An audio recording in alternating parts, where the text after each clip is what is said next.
And I felt really sorry for myself. And then I went to the children's ward, and you see these 2, 3-year-old kids who are bald. They haven't even lived their life. And that's the day I quit feeling sorry for myself. I'm like, okay, I'm 24. Would I like to live longer? Sure. But I lived a pretty good life.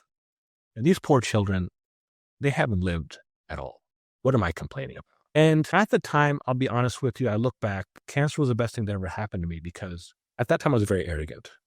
I used to say things, I really said this, I want to make a good looking corpse. I really said this. I said that I don't want to be old and ratchety. I don't want to be that person. I really thought really highly of myself. And I actually needed this because without this, I don't know where I'd be today, without this gut check. And it's funny, when you meet people who have never been through anything serious in life, you can tell right away. They have never been humbled by God or whatever you believe in. And I needed that humbling. And I asked God, I go, God, if you get me through this, I promise I'll be a different person. I won't be nearly the arrogant person I am. Welcome to the Too Curious MD podcast. I'm Dr. Alya Ahmad. And I'm Dr. Suraiya Rahman. In this podcast, we are asking the unasked questions. We're physicians applying the lens of narrative medicine, exploring integrative practices and psychedelic treatment in health. Together with our guests, we weave new learnings from stories, expertise, and the sciences. Let's dive in. So welcome to the Too Curious MD podcast, where we dive into stories about medicine, of healing, transformation, and the wisdom that comes from the lived experience. Today's guest is Shakil Biggs, and I know him very well. He's also known to many as the Inspire Coach. He's an executive fitness and mindset coach to, I guess, high net individuals, but I'm going to ask him about that. He also has a podcast called Chasing 100. He is a cancer survivor. He's an educator, and he really believes in really directing and coaching with really, I would say, practical advice on nutrition, exercise, and also on the emotional, spiritual, and psychological aspects that affect physical and mental health. I would call him an alchemist, and I don't know if he would call himself a trauma-informed coach, but I feel he does represent what trauma-informed care really involves. Today, he is going to talk to us about his own story and what brings him to the work that he does, as well as to what we would call root cause healing. And I have many, many questions to ask you, and I'm so happy to have you here. You are really, again, we've known each other as children in our childhood in Houston, Texas, and that's where you live currently. And our families know each other very, very well. And I'm just been following you on Instagram and social media, and there's so much pride I have when I see people from my past in my present now, and even to the work that they're doing that really represents so much more to so many people. So thank you for being here. That was a long intro. Welcome. Thank you, Dr. Ahmad. You're too kind. You're too kind. And yes, I'd say I'm more of an alchemist. I think that's a better term. Yeah. I like to intersect health with mental, because one without the other is not good. Not good. That's right. We are not just organs. We are not just a brain. There's a lot more that goes into people's health, and Absolutely. And includes that spiritual aspect of health. So I'm going to ask you about that too. I hope I get to ask all these questions. So can you tell us a little bit about your own story as a cancer survivor? And we also talked earlier before the recording about your father's passing and how that affected you. Did it bring you to the work that you do? In a way, yes. But let me start out with my cancer story. So I was 24 years old when it happened. I would have these weird rashes would randomly show up under my upper thighs. I was going to a dermatologist, and they thought there was nothing wrong with me, just some rash. And then one day I actually had a bump on my shoulder. A random bump appeared from nowhere. And I went to one of my father's friends, who was an internal medicine doctor. I was much bigger than I am now. I was a big muscle guy, and he basically did not even do a chest x-ray or any kind of scan. He basically felt it and said, you pulled a muscle. And I'm like, well, when you pull a muscle, there's usually some pain. This is just like soft, and like, he's like, no, you're fine. Trust me. So of course, at that age, I want to think everything's fine. I'm not going to second guess someone that says I'm healthy. So 2 more months go by, and I'm at the gym, and I just stop breathing during a set. Like, I can't take a breath. I dropped the weight. One of my friends, he starts pumping my chest. Somehow I start breathing again. And then I go home. I tell my dad, we need to go to the emergency room. So we go to the emergency room and they do a simple chest x-ray. Now, I don't know how it is. In the movies, they always say, you might want to sit down before this. I even remember what was on the TV in the room I was waiting on. It was Dr. Quinn, Medicine Woman. It's funny, when something like major happens in life, we tend to remember it down to the detail. If anything big happens in our life, you remember exactly where you were, the exact time. I remember everything. He goes, well, we looked at your test and it looks like you have cancer. He said just like that. The first thing I think of is, okay, this means death. Okay, this is not good. He's like, well, if we caught it early, you have about a 70% chance of living. Of course, that means a 30% chance of dying. Let me go to the restroom. And that was the longest restroom break I ever had in my life. I came out, I told my dad, I go, we can't tell my mom about this. She's not going to be able to handle it. He's like, okay. But I knew he was going to tell her. That night, I cried like a baby. And they're like, it's okay. We'll get another test done. And I'm sure you don't have cancer. Now, I knew I had cancer. I had a feeling. So I go to another hospital and they do the test. And it comes back, Hodgkin's disease, level 2A. So I asked the doctor, I go, so what are my chances of survival? Do you have any patients that you know? He's like, well, I know one person that's still okay 10 years later. I'm like, okay, I need to get out of here. So at that time, my sister was a doctor. She wasn't a doctor then. She was just volunteering at hospitals. She went to Herman Hospital and she basically begged the professor there to see me. So this guy cleared his entire calendar and said, I'll see your brother tomorrow. Now, I saw him and his mindset was much different. He kind of lied to me, but it was what I needed to hear. He was like, you're going to be fine. Don't worry. You'll still be able to lift weights. You'll still be fine. 3 months, you'll be great. Okay, so this wasn't the truth, but it's exactly what I needed to hear. Then he's like, okay, you can also go to these different, groups, like therapy groups. Now, I'm not saying this is the right thing to do, but I personally didn't want to go to any therapy groups because I didn't want to see people I was close to die. I didn't want to see that. So I didn't do that. And I felt really sorry for myself. And then I went to the children's ward and you see these 2-3-year-old kids who are bald. They haven't even lived their life. And that's the day I quit feeling sorry for myself. I'm like, okay, I'm 24. Would I like to live longer? Sure. But I lived a pretty good life. And these poor children, they haven't lived at all. What am I complaining about? And at the time, I'll be honest with you, I look back, cancer was the best thing that ever happened to me because at that time I was very arrogant. I used to say things, I really said this, I want to make a good looking corpse. I really said this. I said that I don't want to be old and ratchety. I don't want to be that person. I really thought really highly of myself. And I actually needed this because without this, I don't know where I'd be today, without this gut check. And it's funny, when you meet people who have never been through anything serious in life, you can tell right away. They have never been humbled by God or whatever you believe in. And I needed that humbling. And I asked God, I go, God, if you get me through this, I promise I'll be a different person. I won't be nearly the arrogant person I am. But I don't want people to ever be able to tell that I had cancer. Like I didn't want to be missing an arm or something. So a lot of people prayed for me. I went through 3 months of chemotherapy, which was really difficult. I went through 2.5 months of radiation, but God bless, it's never come back since then. Now, the problem with that is I held a lot of anger towards the doctor who misdiagnosed me for lack of even trying to find out what it was, and he never apologized, so I kind of held it against him. And I kind of held it against the people that didn't call me when I was sick. And it was funny because there were some people who I barely knew, they would call me regularly, and I remember them the rest of my life. So it took me a long time to get rid of that anger towards these people. But I eventually got over it because, that's why I coach people. Like a lot of people don't know what to say when someone passes away or someone's sick. And you don't have to say anything. Just call and say, how are you doing? Like I always talk about, if someone died, the best thing you can do is don't ask them how they died. Say, like, what was your father like? Because then you're going to bring a sense of happiness, a little bit of joy to that person who's mourning, because they'll remember the good things about this person. Like, what was he like? What do you like about your dad? And then they'll tell you what a great person. Well, I want to highlight a couple of things that you said that were really important. And I think you talked about that moment, right? That flashbulb moment. And in narrative medicine, there's a lot to be said about that flashbulb moment where time stands still. Yes. And you can recall everything, the scent, the smell, where you were, this whole scene, and everything that stays there. Of course, that is a trauma response too, right? Because your brain has to remember something so significant. It has to mark it. It's that memory, that cellular memory that the body makes. So I'd like to kind of highlight that, because that flashbulb moment, so many people speak to that. And thank you for describing it so beautifully, because, you not only described it, but you really represented that emotional growth that came from that. Absolutely. That cancer was the best thing for you.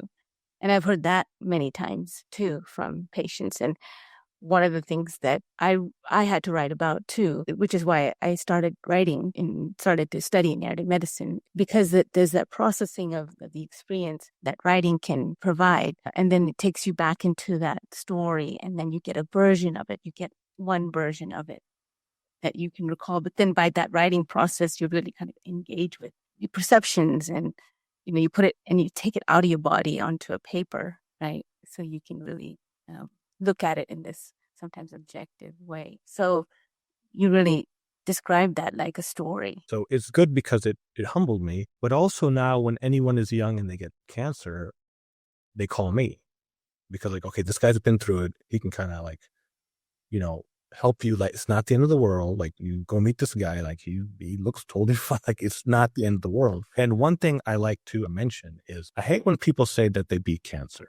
I don't believe that, because there are a lot of people out there much better than me that passed away. I was blessed. I don't know why I was chosen by God to make it, but it was nothing I did. I want to make that very clear. I'm not some Superman. And no, there are a lot of great people who I've seen pass away from cancer. I was blessed. And with that second opportunity, I hoped to live a better life.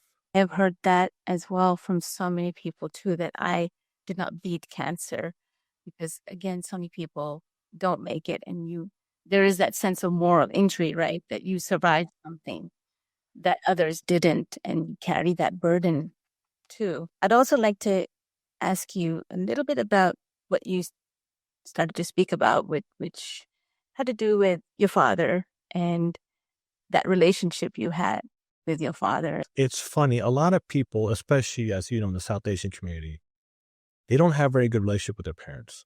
It's more of like a sergeant and like private relationship. My father was different. He was like my best friend. And I really mean he was my best friend. He was great because I could ask him any question. He'd always answer it. Nothing was off topic with him. So, a lot of people, like, especially in our religion, in our community, you can't talk about girls with your parents. I had no problem with it. And, he had been in America since the early 60s, so he kind of understood how all this worked. And I kind of took it for granted he was going to be around forever. And he passed away very suddenly. My father was one of those people. He even said that he wanted to go out, like walking, like he didn't want to be a burden on anybody. And sure enough, he wasn't. He had double bypass surgery previously. It was funny because he was thin.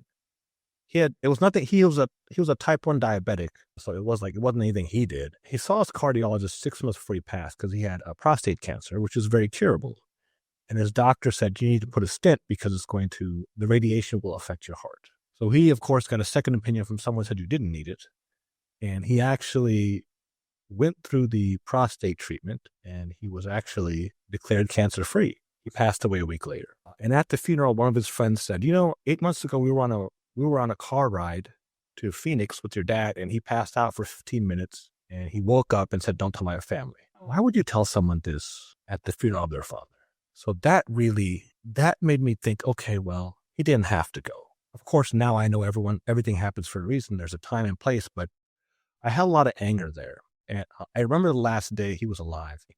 I was on my own. I was one of the few people in our community who moved out at 25 because I was like, look, I'm going to do my own thing. But I would visit my parents once a week. I visited my parents that day.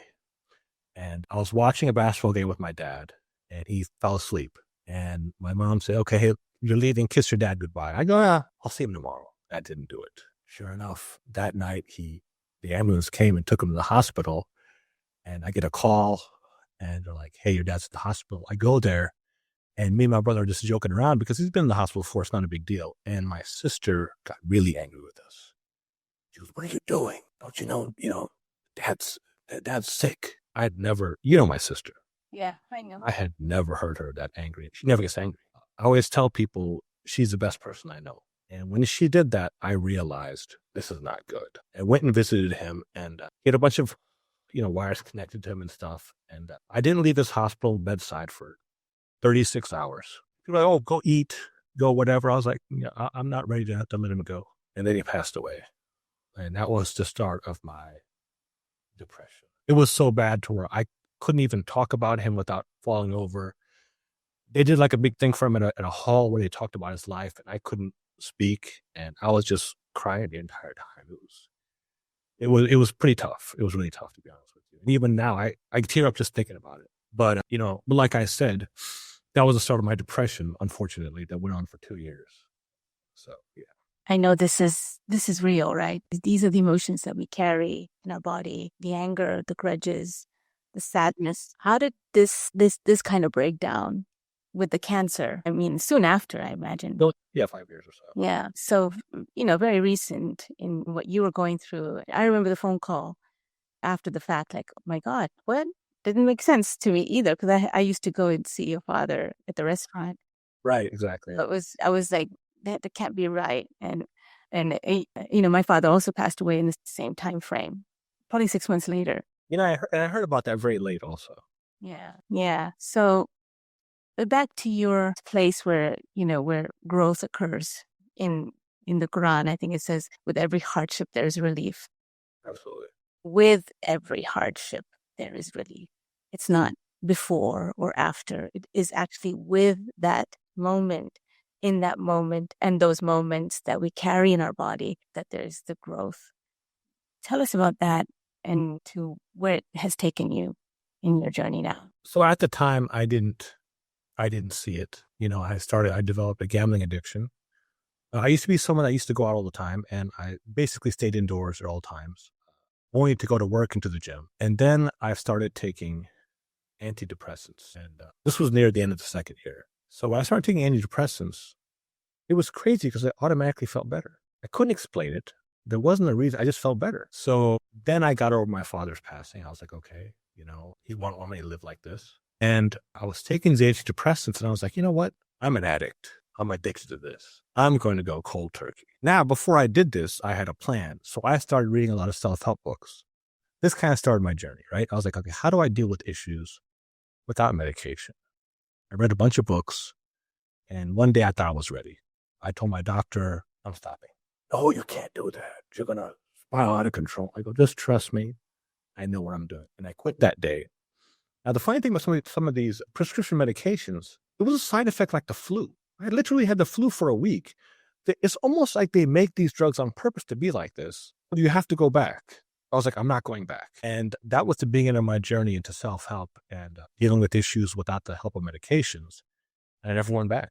And now when I look back at my father's passing, I knew it had to happen for me to grow up. Because until your parent passes away, you're still a child. Like some people say, well, until you have kids. Yeah, I agree with that also. But as long as your parents are around, it's like you're still a child. But once they go, especially your father, right? He's like the strong force in your life.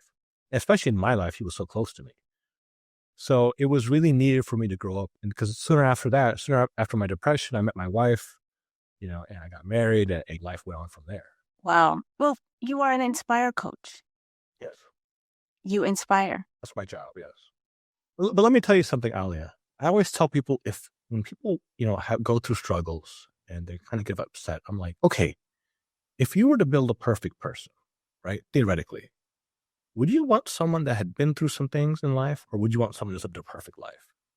Of course, you would want someone who's been through a few things. That's what builds strength. That's what brings, that's what builds a person, an identity. If you've ever been through anything and life is a joke, when anything comes, you're not going to be able to handle it.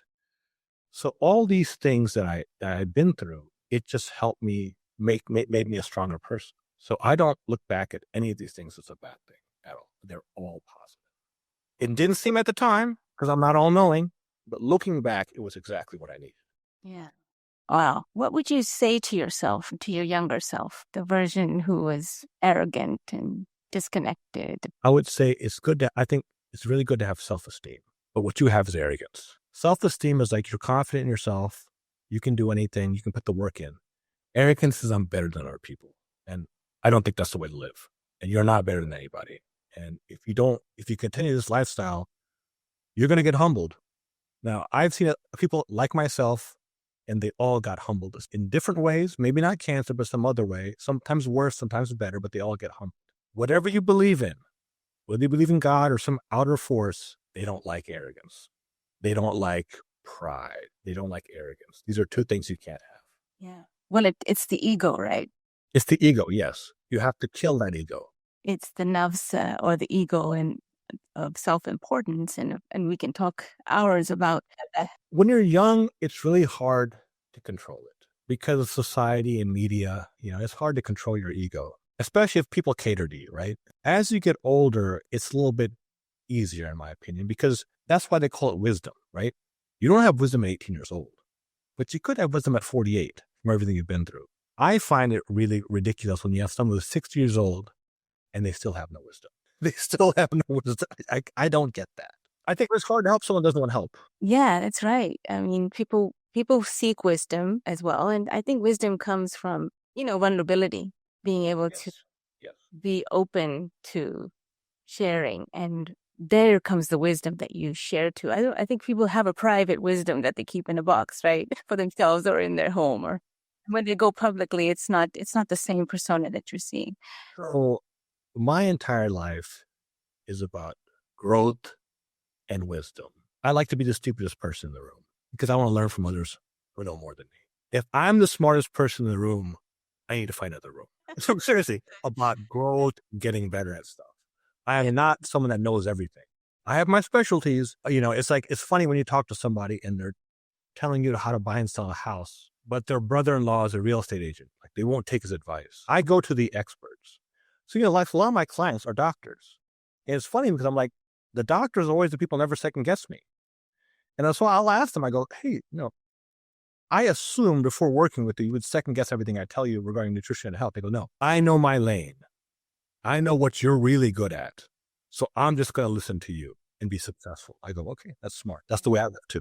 Yeah. I go to the experts. I don't just, randomly think I can handle something when I can't. Yeah. Well, you are a healer. I would call you a healer because you're in the healing space. I have scrolled through your Instagrams and seen that you've been online for, I don't know how long, right? 5 years. 5 years. Well, and you are an avid, I guess, what is it called? Instagram person? Poster, I guess. Host. Yeah. And I see your vulnerability as how practical you provide. The information that you provide to people is very practical, very direct, very clear. Your persona as you are on social media is deeply intentional. But when we talk about vulnerability online, sharing to the wisdom, what have you learned from yourself in that journey, right? As a person who speaks to this. I'm not the first person that said this, but as long as you do as long as you follow your beliefs, you can't care what anybody thinks, and that's kind of been my life the last 6 years or so. I used to care, like they say, lo kya kenge, right? Like, for example, look, I've dated women. I wasn't always married. So I will tell people okay, if you have a situation with a woman or a man, how to kind of what I've learned. And I've gotten messages from people like, hey, you're Muslim. I'm like, so Muslim people don't date? Are you serious? What world are you living in? Do you think your daughter just magically hung out with some guy for 2 years? And then I'll have other people who come up to me and say, you know what? Thank you for these videos because I'm having my son watch these. I'm not proud of this, but a lot of times, especially in the Muslim community, we don't get our children ready for how to pick the right person. It's always, oh, what does he do for a living? Or it's never about anything else. And if you, I did, like I said, I'm not saying this is what you're supposed to do, but when you date, you kind of understand what you want and what you don't want in someone. People's surface, or even the first couple of weeks, is totally different than who they are. And some people who've never met their other half till the day they get married, they find out really quick, I made a mistake. So I'm not ashamed of this. And like I said, I don't care what anyone thinks. One thing I've learned is, we all have 6 basic needs. But if your 2 most important ones are growth and contribution, you will always be happy. And I think about that. Even the most richest people I know who aren't happy, is because they're either not about growth or they don't contribute anything to the world in general, right? And then I see people who are really happy but don't have much, and they're all about growth and contribution. So that's why I'm like, every day I'm reading. Every day I'm trying to learn something new. And as for contributing, I give away so much information on Instagram. And if someone messages me like, hey, like, which I've had in the past, like, hey, I had an eating disorder, and so I started watching your videos. That means the world to me. If I only affected one person and I made 500 videos, that's okay. That's okay because it worked. It worked. So I kind of center my life around growth and contribution, and I'm not trying to brag, but I'm always in a great headspace, no matter what. And thank you for sharing that. That's the growth and contribution that we need to have in a sense of purpose, a sense of drive, So motivation. That is also physiologically healing, coming from a place where you carried pain and anger, and what I imagine is really you were opened up, right? You had to grow. if you look at everything in the terms of giving love, now the funny thing about love is there are people who give love, but when they don't get it back, they get upset. That's not love. Love is giving love and you don't ask for anything in return. If you do that, you will always be in a good headspace. For example, if I say hello to somebody and they say F you back, that's not a me problem. That's a them problem. So why would you get upset about that? I'm giving out love. However you want to acknowledge it, that's your business. I'm just giving out love. However you want to deal with it, that's fine. I'm not going to care. I'm not going to get upset. Yeah. Yeah. So contribution can be just what you want to contribute. And there's no ownership on love as well, is what I say. No ownership on love. Love is this is very important in healing. You have to be able to really empathize with somebody from a different 100%. walk of life. Empathy is huge. Belief system, from a different history and a different, you have to be able to see them as human, and humans are naturally designed to love, I think. Yes, we are. Absolutely. Until they're traumatized to not. So growth, your journey, your wisdom, I would say, came from that place. Has it come from any other places in your life? What would you say about where you are now? I would say the birth of my children. So I don't know if you remember me when I was younger, but I was one of those people that I wasn't good with kids. Like, I was always afraid to break them. Like, I didn't hold them. I didn't do anything. I was always the weird guy around kids. But I knew I wanted them, right? And the day my daughter came out, well, it's actually a funny story. So me and my wife had this foolish thing that we didn't even think a daughter was a possibility. We just thought we were going to have a son. So that was a battle because we had to go through years of not being able to get pregnant. Then we had to go through, IVF, which was tough. And my wife was pregnant. So the day of we're going to find out we're going to find out whether it's a boy or a girl, I find out it's a daughter. And I was in Chicago at the time. Have you ever seen the movie Ferris Bueller's Day Off? Yeah, of course. 100 times. Remember when Cameron wrecks his dad's Ferrari and he goes comatose? That was me. I literally went comatose. I couldn't talk for 24 hours. People were like, what's wrong? And I was thinking, okay, God's punishing me for everything I've done. He's giving me a daughter. And I just snapped out of it. I was like, okay, I'm going to be the best father humanly possible. Now, my dad was a great person, right? But one thing he didn't do correctly is like he would hang out a lot with his friends. I mean, he was always there, to answer questions, but he was a lot. I was like, I'm going to be very close. Plus, now this might be controversial. I might get canceled, but I'm going to say it anyways. Whenever I was dating women, the women who had a very good relationship with their father were incredible. Now, mind you, I didn't date anybody from my race or my religion ever. And whenever I met a girl who had a bad relationship with their father, they were, their life was a mess. So I knew that if I had a daughter, I had to be super close to her. And the day she came out, like, everything changed. I was like, okay, I'm going to worry more about my health. I'm going to protect her. I'm going to be a better person. I'm going to read. I'm going to be around her constantly. And I think I've done that. And then my son came afterwards. I got a son also. And yeah, so that was a big moment in my life, was the birth of my daughter. Like, at first I thought it was a curse, but she's been great. Yeah. I couldn't ask for a better daughter or a better son. They're young, but my daughter's only 6, so my son is 3. Yeah, you're absolutely right. I had a very good relationship with my father as well. I loved your father. I loved the way he dressed. I don't think I ever saw the guy dressed casual in my life. He always had an ascot.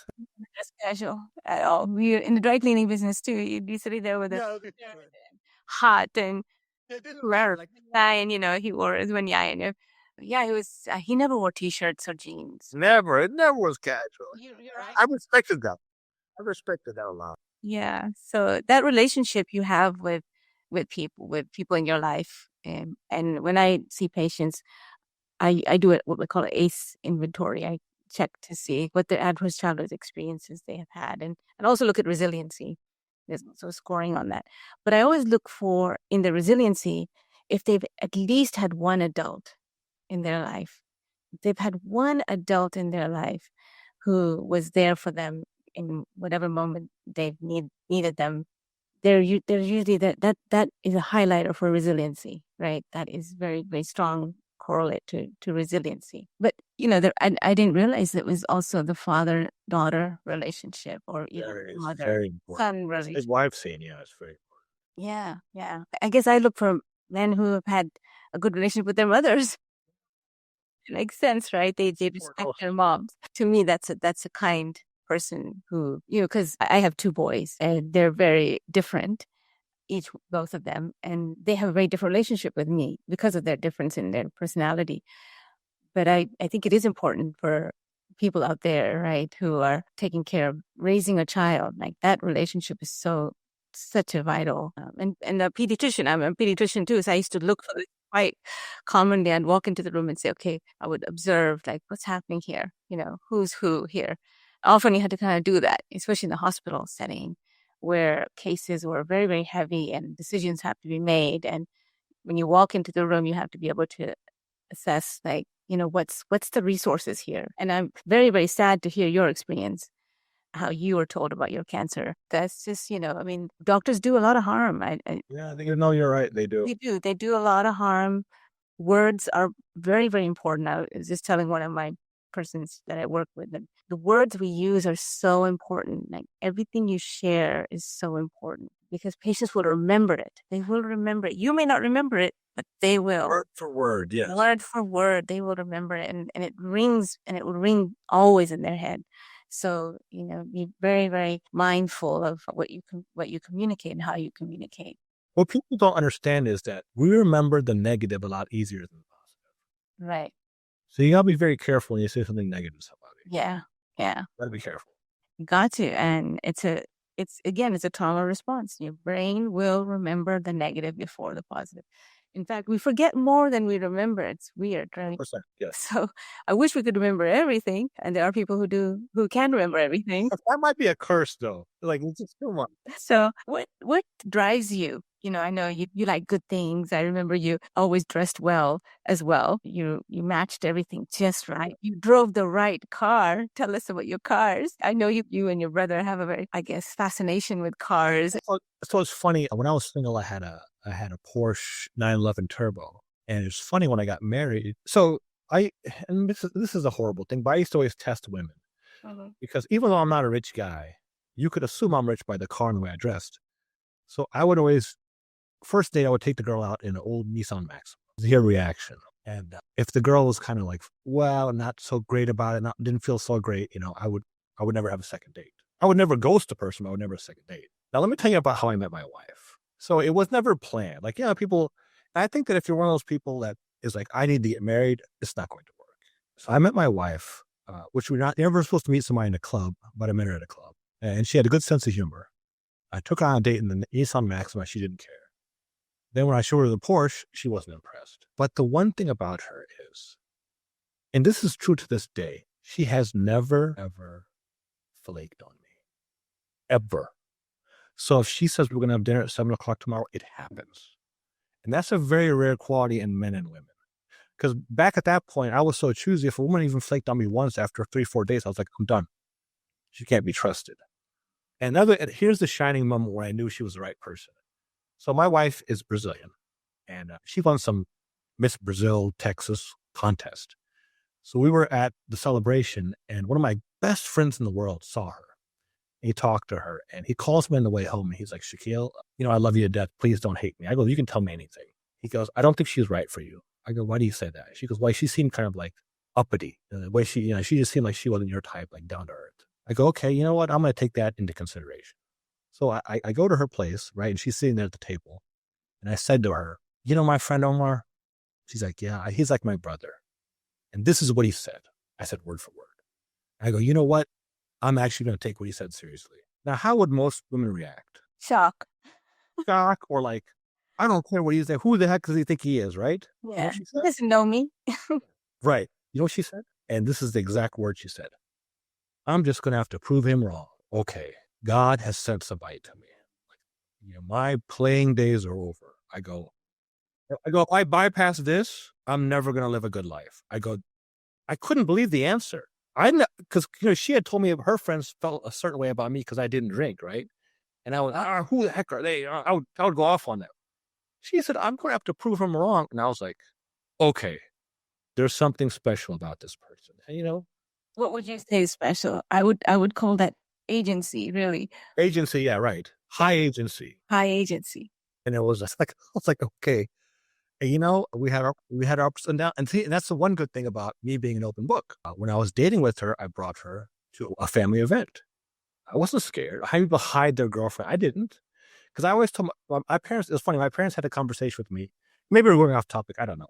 My parents had a conversation with me at 22 years old. They go, hey, look, it's time for you to get married. We found this woman. I go, stop. Stop right there. I go, look, I'm not someone, I've always looked at, people of the same culture as almost like my sisters. I go, I'm attracted to other things. But trust me, I will make a great decision when the time's right. If you guys don't like her, I'm done. They never asked me again. So I brought her to my brother's son's birthday. He's like 3 years old. And everybody was cool with her. And I kept bringing her. And then one day I brought her to the mosque. And I had her sit with my cousins. And what are you doing bringing her to the mosque? I didn't care what they thought. I didn't give a damn. And then, they talk about, what are they called? The beings in Islam they're not ghosts, but they're jinn. Listen to this. This is a true story. I go to a mosque near the house. And I got to pray real quick. So she waits in the women's section. So this Hispanic girl comes in. She's covered. And she's like, hey, what are you doing here? She goes, oh, I'm waiting for my boyfriend. He's praying. She goes, well, my wife is Brazilian, so she speaks Portuguese, but she understands Spanish too. So the girl goes, hey, we have an Islam class once a week here on Friday nights. It's in Spanish. You should come check it out. My wife goes, okay, cool. So she went. And she went every day for a year. And one day she calls me and she goes, I'm ready to take Shahada. Are you sure about this? She goes, and she took Shahada there. Now here's the crazy part. After that initial presentation where she met the girl in the mosque, she never saw a girl again. And when she asked people at the mosque about her, no one had even heard of her. Wow. Isn't that crazy? That's crazy. I don't know which mosque this was, but definitely that's a crazy story. I don't know what you want to call that. It could have been. Well, God is everywhere. God. That's what I'm saying. Yeah, exactly. And We've had our trials and tribulations, and I've also been a big speaker about going to therapy. Like we go to marriage therapy every week, and I don't think it's a bad thing. I think it's a great thing, and so I'm trying to get rid of that stigma too of that therapy is something wrong with you or all right. It's a necessity. And I have a great life, but I still need that outlet. Right, to where I can say anything and get feedback from a non-judgmental, person in the middle. Professional, right? A professional like you and see both of you, right? Because we often just see what we see. Yeah, you just hear one side of the story. No, we hear both of us. Yeah. Wow. Well, you are unapologetic, I would say. Years in, and I'm curious and I'm speaking because as people might listen to this, they might say, "Wow, did you just know this at the time?" Because each event that you described, the cancer, your father's, your relationship, the depression you had, to your growth as a person in practice and in your story with your wife, did you just know this at the time? Or was it something that you stepped away from and reflect on? Or how does that happen? Tell us. I recognized that at the time I had cancer. You have to understand, recognizing something and taking action are two separate things, right? So, and I think that's a lot of people have, right? We have all these great plans in our head of what we're going to do, but no one takes action. So I'm the kind of person now, I take action and I'll figure it out later. But you got to take action first. So the cancer thing, right? I knew I had to make a change, but I took no action towards it, right? When my dad died and I got on my depression, when I had that pill problem, that's why I knew I had to start taking action. I picked up books. I started reading. And I think that's the problem with society today. Nobody reads. Yeah. I tell you what, Dr. Ahmad, and this might sound stupid, I can't even be in the vicinity of people I don't read because they just like, and you know, I used to hear like these billionaires, they read 10 books. I'm like, what are they doing? I totally get it. I've read hundreds of books in the last 10 years. And only over the last 3 years, I started doing something different. Like, because I read so many books, but I didn't remember anything. So now, whether it's a book or it's an audiobook, if I hear something important, I will actually stop the recording and take a note. If you look at my phone, I have notes. And I will go, even today, I will go over the note, starting at note 1. It might take me 3 days, but I go over everything. So it becomes a part of me, not something I just read. And I've been doing that for the last 3 years. So I think it's made a huge difference because I'm the living, breathing embodiment of these books. And we're never like that because just read and keep moving on. No, it might take me 3-4 times longer to read the book, but I'm actually absorbing. I am the book now, as opposed to just kind of reading and kind of moving on. Yeah. So the cancer thing, yeah. So until my dad passed away, that made me start taking action. And then the birth of my daughter, that's when I went into ultra mode with my nutrition. And then, you know, I still, because before I was doing all this work to kind of build myself up to be a certain kind of person, to be almost impenetrable as far as like, you know, anger. Like I haven't been angry in months because I always look at perspective, right? It was funny because I help out other people. So a friend of mine was saying, you know, my brother tells me that he wishes I was back in California and he can't stand to see me. I go, how old is your brother? He's 14 years old. How old are you? 26. Okay, that's perspective. Let's put yourself in your brother's head. You're 14 years old. You're a spoiled kid. Your dad gives you everything. Your mom gives you everything. Isn't it normal for him to say something like that? Well, yeah. Your problem is you're judging him by your standards. Put yourself in his shoes. That's totally normal. What are you upset about? He's a 14-year-old kid. He's like, you're right. I go, next time he says something stupid like that, I just want you to repeat what he said slowly and be like, okay, cool, and walk off. So happened again. I wish you weren't here. And he goes, you wish I wasn't here. Okay, cool. And he walked off and he goes, his brother couldn't stay. He's like, it worked? I go, yeah, it worked. Because this is a 14-year-old kid. Understand, he's a 14-year-old kid, you know? And, you know, a lot of times I used to get upset with my wife and, you know, through therapy, it happens a lot less, but I understand that a lot of women say things out of emotion that they don't actually mean, you know? That's not a good thing, but it occasionally happens. Okay, if I'm my wife, I work this job, is constantly stressed out. I have to use masculine energy because I'm in the male workforce. Well, she forgot to turn off that masculine energy when she came home. Maybe that was my problem because I did not let her become a woman. I did not let her be feminine. I should have told her, hey, I got the kids. You relax, you take a bath, do whatever. So I look at everything in perspective. So I'm not going to get angry at all because I totally understand. The problem is people hold other people to their standards, but they're not you. They're not you. Do a little perspective and you'll understand it. Yeah. That if people see themselves and they can only see themselves. They only see themselves, right? Exactly. In their head, right? The world is in their head and it's a representation of what they believe. And it colors the frame in a very, very different lens. And things, if you don't read, you're not going to know these things. You're not magically born with this ability. You have to read people who are more intelligent than you, who are teachers, and learn from them. Yeah. You have to have that wanting to learn. That's right. So, which brings me to my point of why we need curiosity. Yes, it's very important. Curiosity, which is kind of what I'm hearing in your story, is that this element of, I've got to learn more. I've got to figure this out. I've got to understand it. Boy, I hate that phrase, curiosity killed the cat. Yes. What are we teaching people? Not to be curious? It's ridiculous. Yeah. I never use that phrase. Yes, I'm so glad you do. Yeah, that we were called Too Curious MD. Well, yeah, that's perfect. That's a good thing. We're too curious. Yeah. Oh, Yeah. too curious, right? Which is, that's how you learn. And it opens up a neuroplastic window. Change happens in curious, but you have to be able to tolerate that change and then tolerate uncertainty in your life. And I imagine when you're doing therapy on a weekly basis, Yeah, it's a weekly basis. Yeah. Whatever I do, I still take out that hour every week for therapy. Yeah. It's funny. Sometimes the therapist just shuts up and lets me talk. And she's like, you could do this, but I need someone like you who's not me. Because even I can't judge myself properly. I can't do therapy. About I yourself. can't look in the mirror and say, oh, no, it doesn't work. Well, that's what psychedelics, I think, do. And when we do treatments with ketamine, that self-reflection, I call it, you're really accessing your inner healer. Your inner healer is, you're going to connect to that part of you. You're going to see yourself in a great different way with a lot of compassion. So putting that mirror and looking at it with compassion is a very different lens than the self-critic and the judger. And I know it's really good for PTSD also.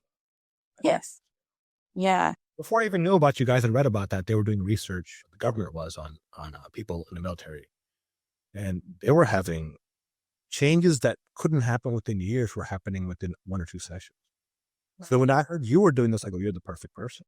God bless. Oh, thank you.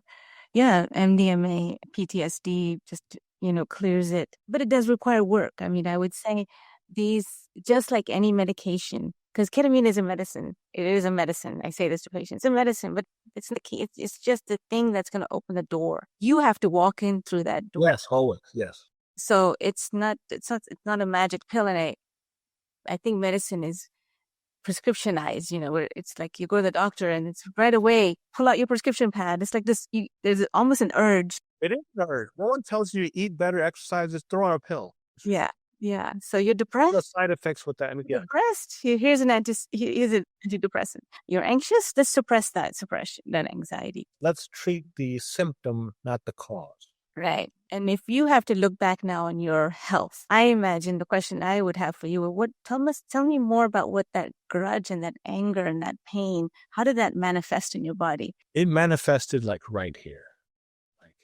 It was like a deep, heavy feeling. I didn't want that anymore. Like I tell people, I don't believe in competition. I think competition, it's like they say money is the root of all evil. I disagree. Because if you make a lot of money, you can help a lot of people.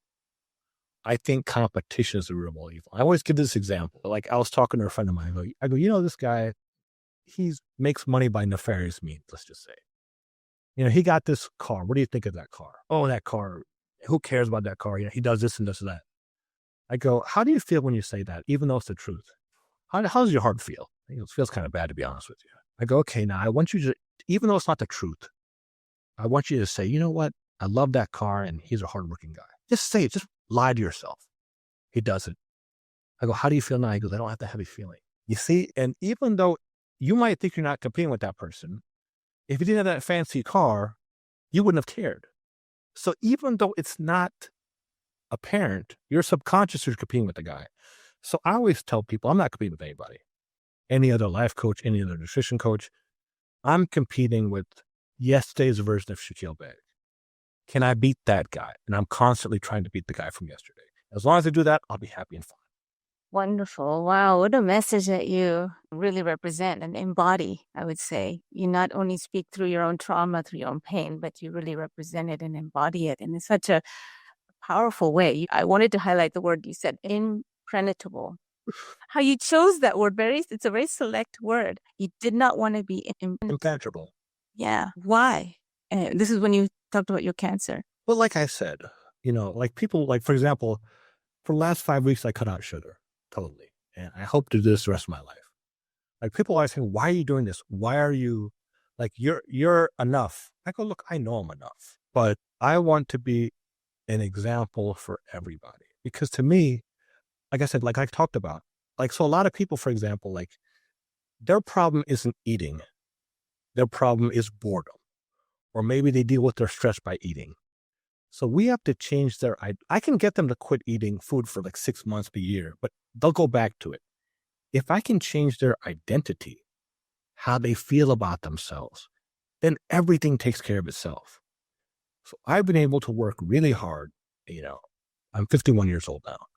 I've worked really, really hard on building my identity.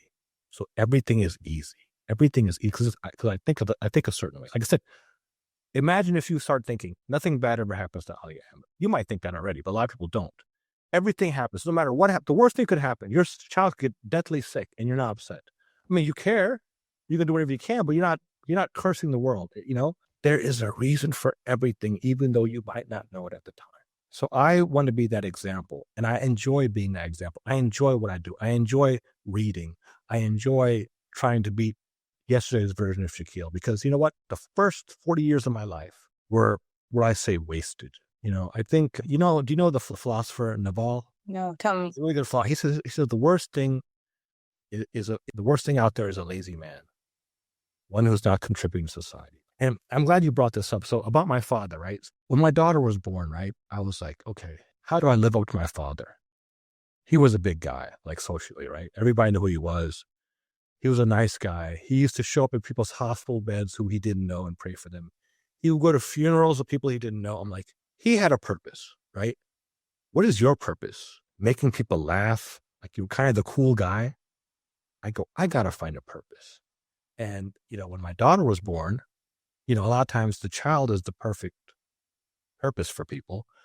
But that kind of got me into my nutrition, my health. And now it's like, okay, I know my purpose is just to help people. Like when people message me from wherever, like, oh, you helped me. Okay, I found my purpose. And I didn't have a purpose until then. I was just kind of aimlessly going through life like most people do. And I feel so sorry for them, and luckily I found my purpose. And once I found my purpose, I'm like, I'm just going to go with it.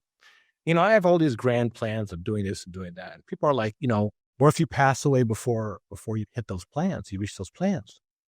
I go, it doesn't matter. So as long as I'm going towards it, I'm successful.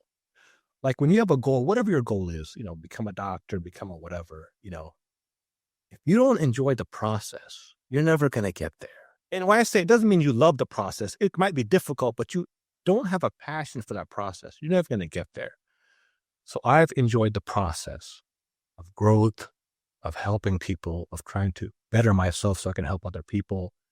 So look, if God takes me home tomorrow, I'm not happy if I have 2 small children, but it's okay.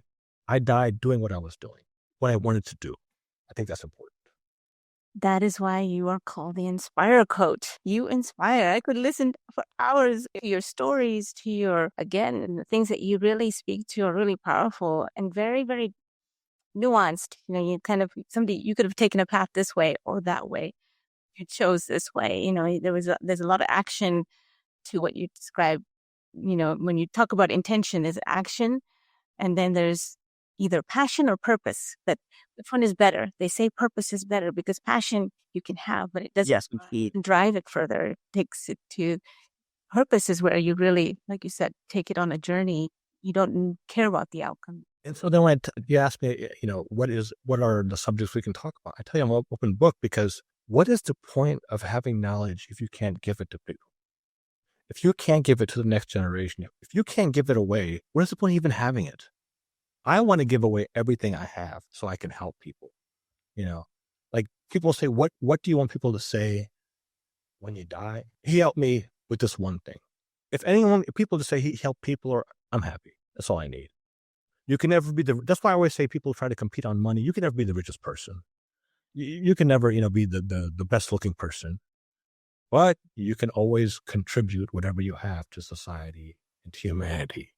And that will always be remembered. The lessons people learn. Well, thank you for sharing that. I'd like to just ask you our last question and to really close this beautiful conversation. What is something that you think is needed in our society more than anything?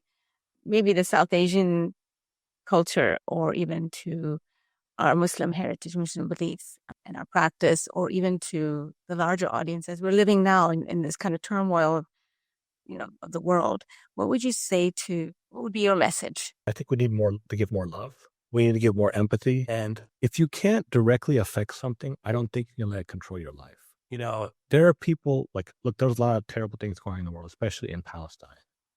And do what you can, pray for these people. Like if you have any way of actually making a difference, make a difference. But if you just sit here and get depressed about it, you're not doing anybody any good. You really aren't. So a lot of times I tell people to watch less news because the news is so negative. Yeah, there's no love. There's no love. And that goes for everything. There's no love. There's no empathy. It's like, you see what these politicians do. Okay. You see how they allow, children to constantly get murdered.